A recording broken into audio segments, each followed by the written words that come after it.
Mia. Two girls on a toilet. Two toilets. On two toilets, not on one toilet.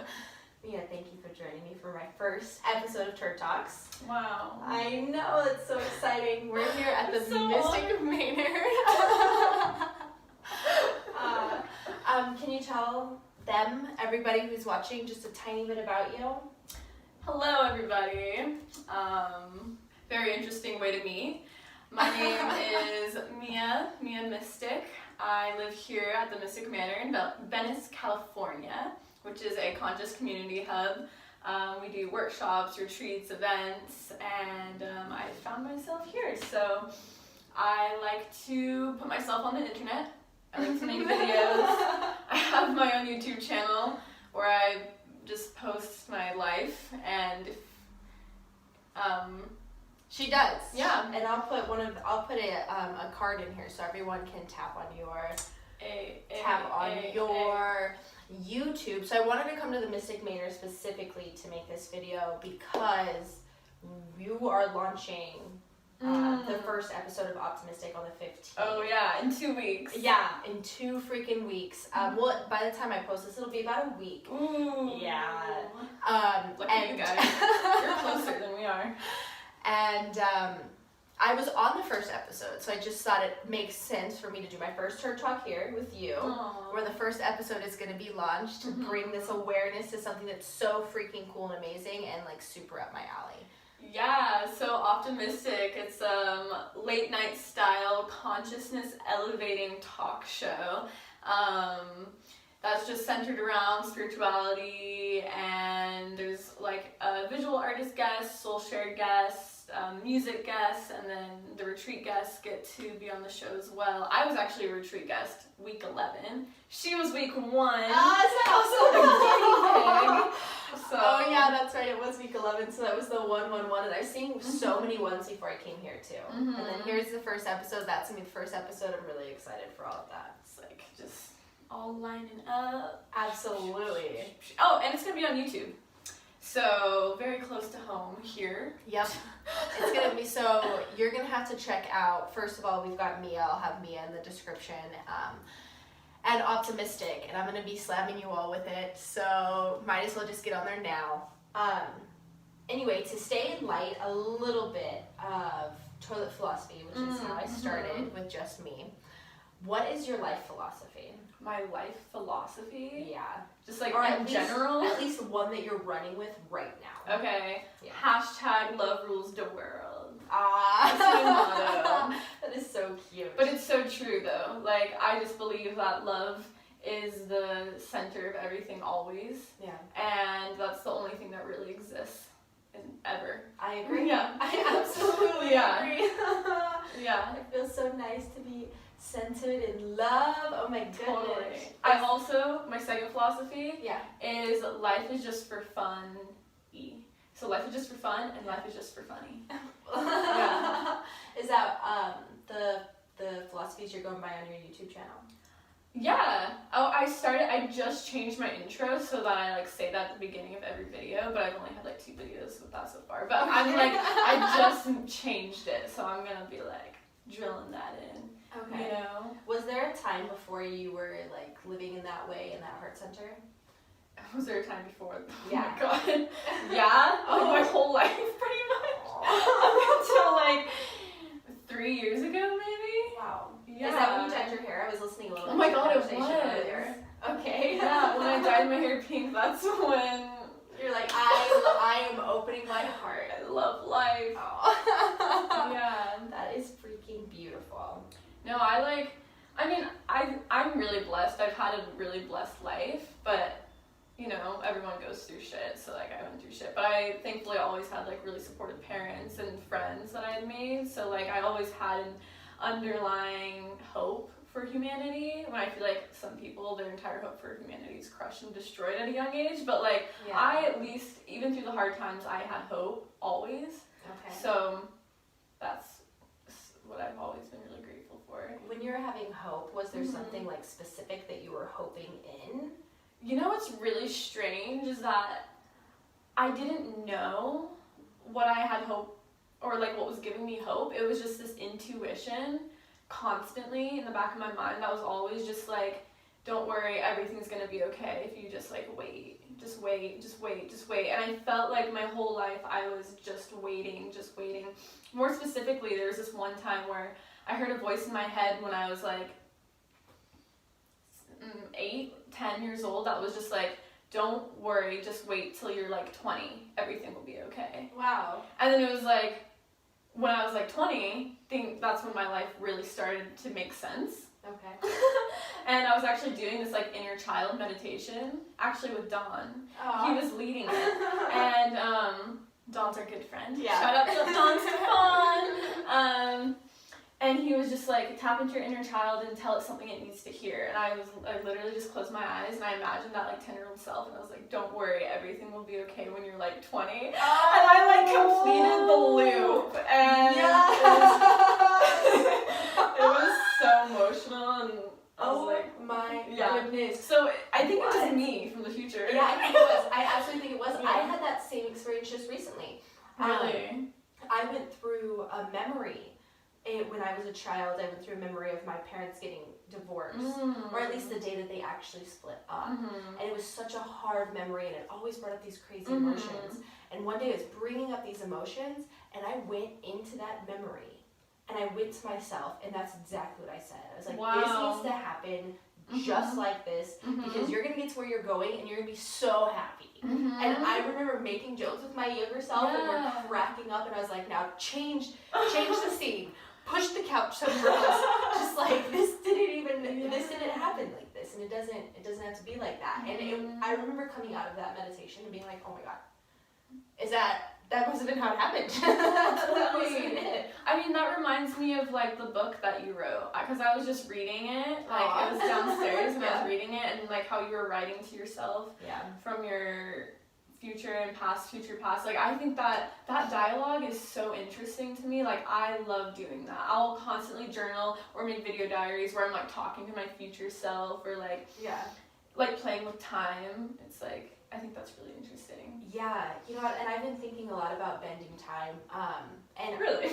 Yeah. I remember. Something in the lines of like, okay, I need to have this done by this time, and I need to be there by this time.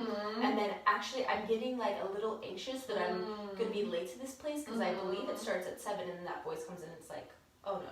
And then somehow I swear like 5 minutes will just totally expand. And everything I need to get done just whoop so quick. I'm like, what the hell? It's only 5 minutes. I'm not late. This is great. So I've been doing stuff like that, but you know what I don't do enough, and I was thinking about that too, was like, how often am I communicating with my future self?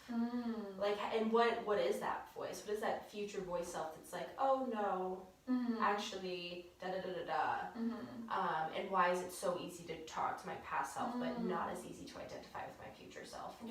How do you identify?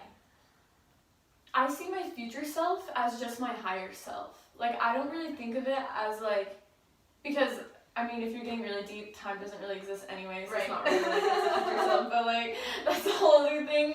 But, like, I feel like, yeah, that future self is really just, like, my most pure, like, highest self. So I just see it as, like, a different iteration of me. Similar to, like, I don't have this as much, but, you know, we all have, like, our inner critics, you know? Like, I also think of that as, it's still me, but it's just, like, a lower vibration of me.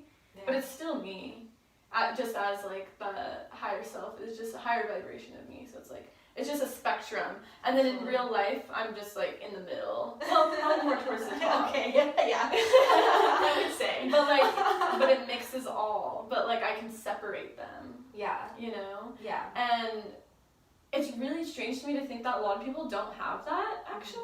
Okay. Or they're, like, stuck down in the critic zone always. Yeah. So much so that they can't even hear their higher selves. Like, people are like, how do you hear your higher selves? How do you tap into your intuition? I'm like, I don't fucking know. Right. Like, wow, I feel so blessed that I can do that, because some people, not that they can't. I think I said that they can't, but they just don't. aren't right now. Yeah.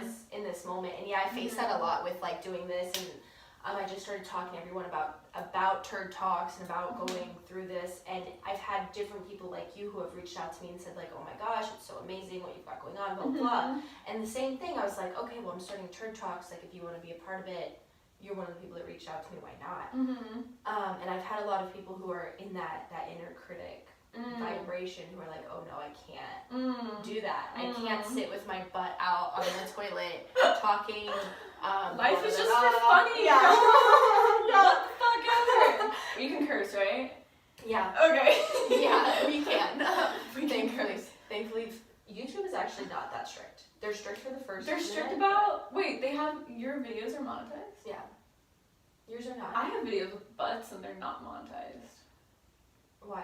Well, I guess it's like it's more than just. I think butts. it's more sexual. Yeah, it is because it's like it's not so sexualized. Yeah. It's just a sit on the toilet. That's true. Although it might eventually get sexualized, because when I'm looking it up, I'm like, wow, there's a lot of people that really enjoy this. Okay, people. So I think we've got a little bit. She's got her YouTube channel. Do you want to talk about how or why you started that real quick before we go? Yeah, why I started my YouTube channel? Yeah. Honestly, I just love to document things. I love to be able to, just how we're talking about playing with time. Yeah. I love looking back at my life and being like, oh, look at this old journal entry, look at this. What's better than being like, wow, look at all these videos of my life. Right. That I've created. Absolutely. And I love getting artistic with them too. Like I love cinematography and like I don't just do vlogs, you know, like I do like montages, lots of B-roll, just like I like to be aesthetically pleasing, but I also like to not care and just do whatever too, so it's like a good mix. Well, I mean, your videos that I've seen are beautiful. Like, it's so freaking amazing. And I have so much respect for what you're doing. Thank you. That's kind of how I started. Well, maybe not the same way, but it was just wanting to document things. I remember having a laptop with a webcam, and that was how I started documenting. I would bring my laptop everywhere, even into grocery stores. That's awesome. That's amazing. I would set up I love it. so much. And I had so much fun, and I always loved video. Yeah. So, I mean, I fell out of it for a little bit. Yeah.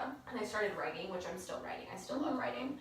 But there's something about video that just makes me so happy. Yeah, totally. And it's like, I don't even care. I'm making the videos for myself. Like, if no one watched them, I would still make them. But the fact that a few people love watching them, that's like so golden to me. Absolutely. Like, wait, what? There's other people who are interested in this, not just me.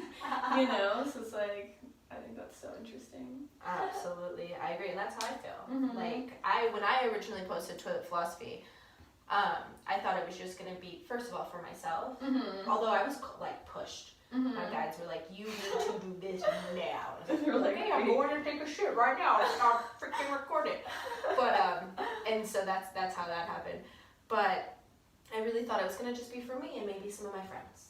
Like, okay, maybe there'll be, like, 1,000 of my friends that are like, oh, Brie, you're so weird. Let's see what the fuck you're talking about on the toilet. And so to have that kind of blow up unknowingly is just so awesome. weird. It's so weird, so unexpected. But just one of those things that it's like, well, at the beginning of the day, I'm still doing it how I want to. And I know it's just gonna keep evolving and get more creative and fun. In fact, one of my friends wants to make me toilets that aren't porcelain so that I can carry them around and not so fucking heavy. I don't have to carry around in pieces. Yeah, but I was telling No, you, you like, can I put them totally wherever get you want. Exactly. Yeah. It's like, what? Yes, please. I'll definitely make me a toilet. So that'll be coming, and then I'm just gonna see what happens and see where it takes me.